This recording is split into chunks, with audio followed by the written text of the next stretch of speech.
तपोभूमी नाशिकच्या शोधार्थ मी आता आलोय नाशिक पेठ रस्त्यावर असलेल्या आंबेगाण या गावातील प्राचीन शिवमंदिर। नाशिक पेठ रस्त्यावर किल्ले रामशेतच्या पुढे जवळपास 17 किलोमीटर गेल्यावर डावीकडे आंबेगण गावाचा फाटा आहे। तिथे हे प्राचीन शिवमंदिर आहे। मंदिर आवारात गेल्यावर जणू भूतकाळात गेल्यासारखे जाणवते। हे मंदिर यादवकालीन व भूमिज शैलीतील आहे।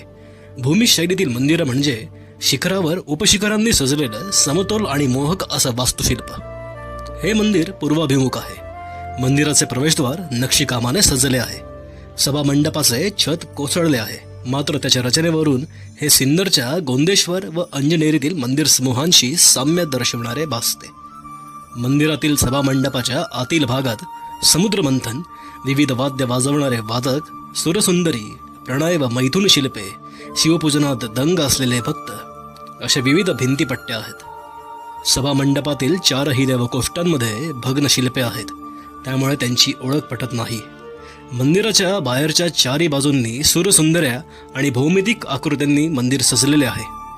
अध्यात्म, शिल्पकला आणि शिवभक्ती यांचा सुंदर मिलाप या ठिकाणी आहे। मंदिराच्या अवतीभोवतीचे वातावरण इतके शांत आहे की मन अगदी प्रसन्न होते। आपल्याला हा व्हिडिओ कसा वाटला हे नक्की कळवा। व्हिडिओ शेअर करा व फॉलो करायला विसरू नका।